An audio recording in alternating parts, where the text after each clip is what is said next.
ゼロになったっていい. Begitu membuka pintu ruang tamu, Camilla langsung tertegun. Mulutnya terbuka lebar.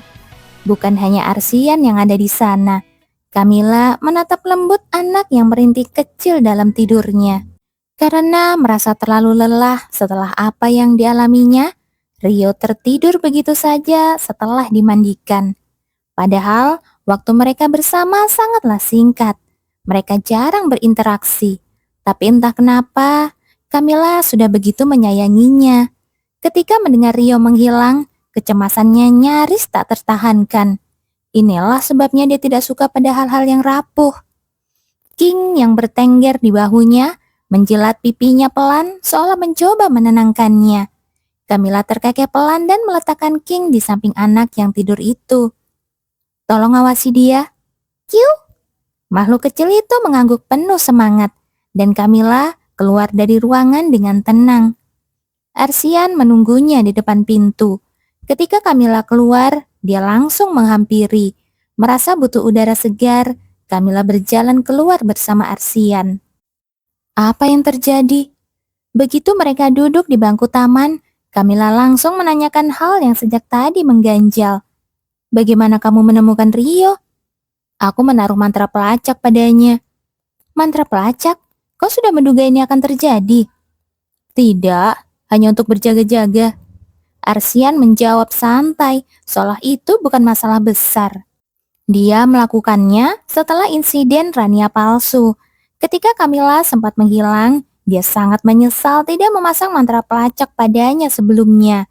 Walaupun Camilla kembali dengan selamat, tidak ada jaminan hal seperti itu tidak akan terjadi lagi. Kau memasang mantra pelacak padaku juga? Iya, sekalian saja dia juga memasang mantra pada beberapa orang yang dekat dengan Camilla. Orang yang dekat denganku? Berapa banyak? Hanya Lila? Dia satu-satunya yang benar-benar dekat denganmu kan? Menyebalkan, kenapa aku tidak pernah bisa membantah orang ini? Aku tidak perlu melakukannya pada keluargaku. Justru orang yang ingin mencelakai mereka lah yang harus khawatir. Tidak ada yang berani menyentuh seorang master atau murid menara sihir. Lalu, kenapa Rio? Dia bukan keluarga dan tidak punya hubungan khusus dengan Arsian juga. Karena kamu. Aku? Arsian menggeleng pelan. Apa Camilla benar-benar tidak sadar cara dia memandang Rio?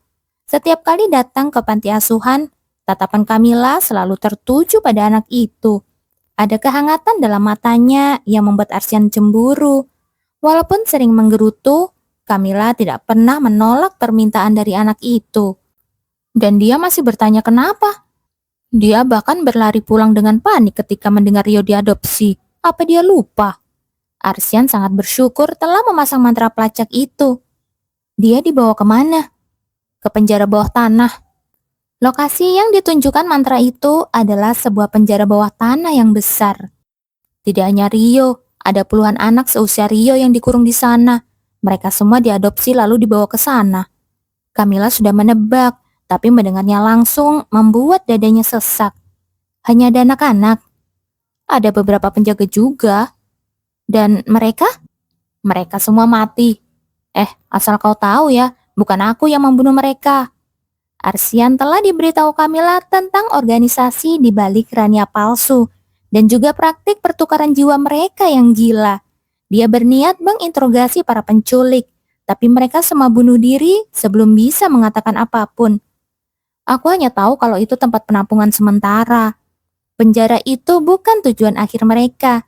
Ketika mengetahui itu, Arsian menyesal tidak menunggu lebih lama untuk melihat kemana anak-anak dibawa selanjutnya.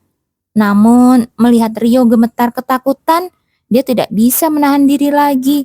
Dia langsung melumpuhkan para penjaga dan menenangkan anak itu.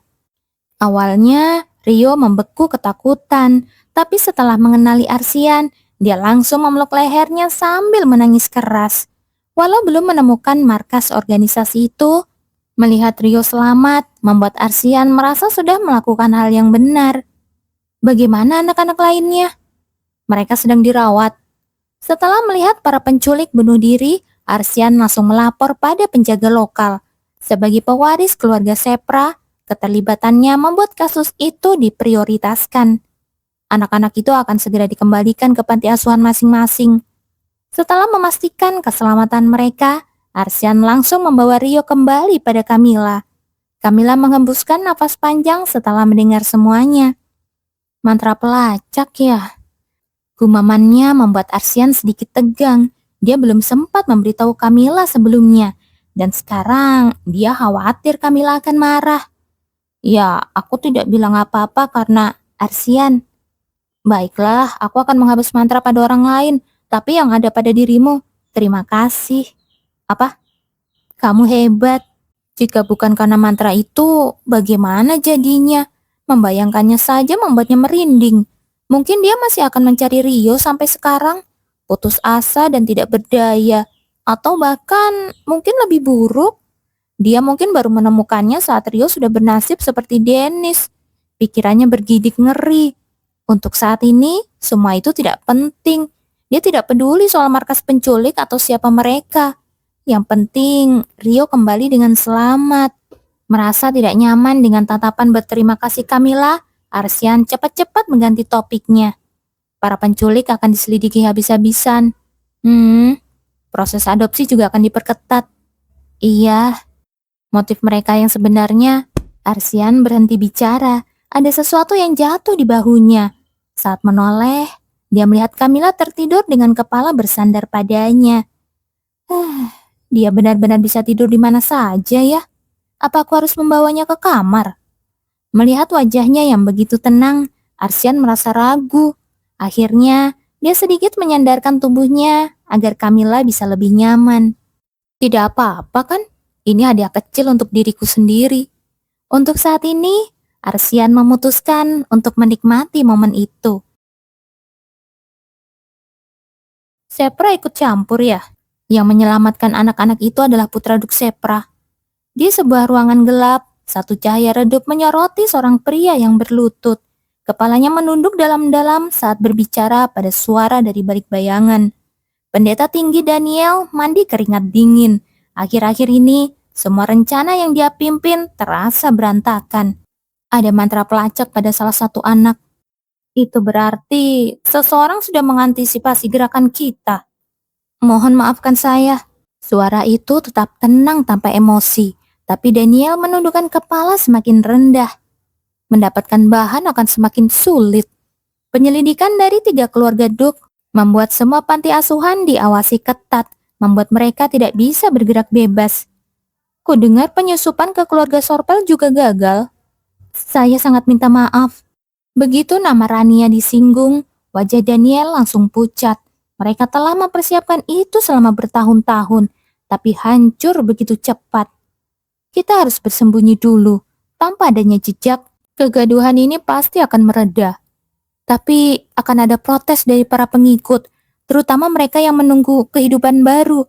Mereka mungkin, jika mereka ingin hidup, biarkan mereka mencari bahan sendiri. Gereja tidak akan menyediakannya lagi. Dimengerti. Daniel kembali menunduk dan suara itu menghilang dalam keheningan. Kamu yakin soal ini? Nada suara Duk Sorpel terdengar penuh kekhawatiran. Maksud ayah? Anak itu. Barulah Camilla sadar apa yang dimaksud. Maksud ayah Rio. Duk Sorpel mendecakkan lidahnya kesal. Dari semua tempat, kenapa harus rumah anak itu? Sekarang pun juga belum terlambat. Kalau kamu mau, ayah akan membawa anak itu ke sini. Camilla menggeleng pelan, senyuman lembut menghiasi wajahnya. Tidak perlu ayah, anak itu juga yang menginginkannya. Rio tidak kembali ke panti asuhan.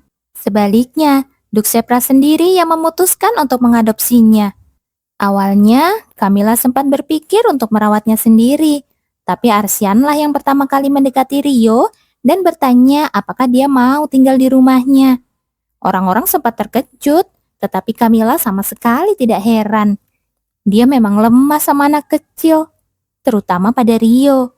Meski Arsian membenci orang yang menempel padanya, dia tidak pernah menunjukkan rasa tidak suka pada Rio. Bahkan, dia sering nongkrong di dekatnya, seolah menjaganya dari jauh.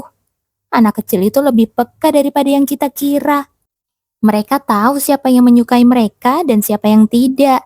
Fakta bahwa Rio lebih lengket pada Arsian daripada Petro sudah cukup jelas. Jika Arsian sedikit saja menunjukkan tidak suka, Rio tidak mungkin menempel sedekat itu. Atau mungkin dia mengingatkan Arsian pada seseorang. Ekspresi Rio yang cerah dan mata bulatnya memang sedikit mirip dengan Sier. Apapun alasannya, Rio tidak menolak tangan Arsian yang terulur. Ikatan mereka semakin kuat setelah kejadian itu. Bagi Rio, Arsian pasti terlihat seperti pahlawan yang menyelamatkannya. Meski begitu, dia tinggal di rumah itu. Kekhawatiran Duk Sorpel jelas terlihat. Dia tidak bisa tidak khawatir anak itu diasuh oleh seseorang yang sedingin dan irit bicara seperti Arsian. Rio akan baik-baik saja, Ayah. Anak itu sangat mudah berbaur. Camilla tersenyum kecil mengingat cara Arsian membujuk Rio. Di rumahku ada kamar kosong. Awalnya, Camilla mengira Arsian sedang pamer soal rumahnya yang besar. Rumah kami juga punya banyak kamar kosong. Camilla hampir membalas seperti itu, tapi dia berhenti ketika menyadari maksud Arsian. Dulu kamar itu punya seseorang, tetapi itu adalah cara Arsian mengatakan bahwa dia akan memperlakukan Rio seperti adiknya sendiri. Ya, dia pasti baik-baik saja. Camilla menegaskan, komentar kecil itu sudah cukup membuatnya yakin bahwa Arsian akan menjaga Rio lebih baik dari siapapun. Ruang makan di kediaman Sepra begitu hening, seolah tidak ada siapapun di sana. Baik Duk Sepra maupun Arsian duduk tanpa mengatakan sepatah kata pun. Namun mereka tidak terlihat canggung. Keheningan semacam ini adalah hal yang biasa bagi keduanya. Para pelayan pun bergerak sangat hati-hati, tidak berani mengganggu ketenangan itu. Namun tiba-tiba terdengar langkah kaki kecil dan cepat dari lorong menuju ruang makan. Langkah itu berhenti tepat di depan pintu masuk, membuat dua pria itu melirik ke sana. Namun tidak ada yang masuk. Sebuah kepala mungil mengintip dari celah pintu. Anak itu yang jelas berniat mengintip diam-diam, langsung membeku ketika menyadari semua mata tertuju padanya. Setelah beberapa detik terkejut, Rio tersenyum lebar. Aku datang untuk makan. Dengan tangan terlipat rapi di depan, dia membungkuk sopan lalu masuk dengan berlari kecil. Duduklah. Iya. Rio memanjat kursi dengan usaha keras. Pemandangan itu terlalu lucu sampai kepala pelayan tidak dapat menahan tawa kecilnya sebelum mengangkat Rio ke kursi. Terima kasih. Kepolosan itu membuat kepala pelayan tersenyum lega. Sudah lama sekali. Atau mungkin belum pernah rumah ini terdengar seceria ini. Hidangan segera disajikan. Melihat makanan menggunung di meja, mata Rio berbinar-binar. Kelihatannya enak sekali.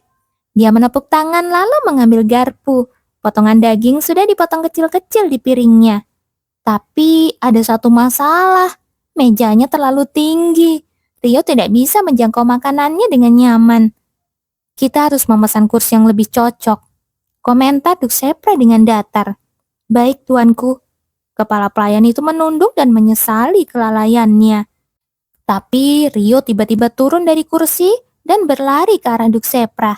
Gendong aku. Para pelayan terkejut serempak. Betapa beraninya anak itu mengangkat tangan pada Duk Sepra yang terkenal dingin itu. Duk menatapnya tanpa ekspresi. Namun bukannya menegur, dia membungkuk dan mengangkat Rio lalu mendudukkannya di pangkuan. Terima kasih. Kini Rio bisa melihat makanan dengan jelas dan dia makan dengan riang. Para pelayan terpaku, tapi itu belum seberapa. Rio membuka mulut lebar-lebar, menatap Duk dengan harapan akan disuapi. Sepra menatapnya lama, sampai akhirnya dia mengambil sepotong kecil daging dan menyuapkannya. Rio mengunyah dengan penuh semangat. Enak sekali. Arsian yang sejak tadi menonton akhirnya membuka mulut. Aku yang lebih lama bersamamu. Dia tidak habis pikir, kenapa Rio malah menempel pada Duk. Padahal Arsianlah yang merawatnya belakangan ini. Tapi kata kakak harus begitu. Kakak, Camilla. Iya. Rio mengangguk kuat-kuat. Dia bilang, dekatlah dengan orang yang terkuat di rumah. Orang terkuat?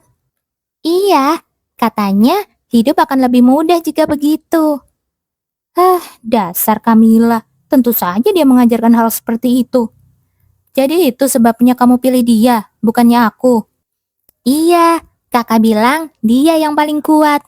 Arsian terdiam, tidak bisa membantah logika polos itu. Sementara itu, Duk Sepra kembali menyuapi Rio. Anak itu memang selalu benar. Betul kan? Kakak selalu benar. Sialan, keduanya terdengar sangat kompak. Arsian hanya bisa memaki pelan agar Rio tidak mendengarnya.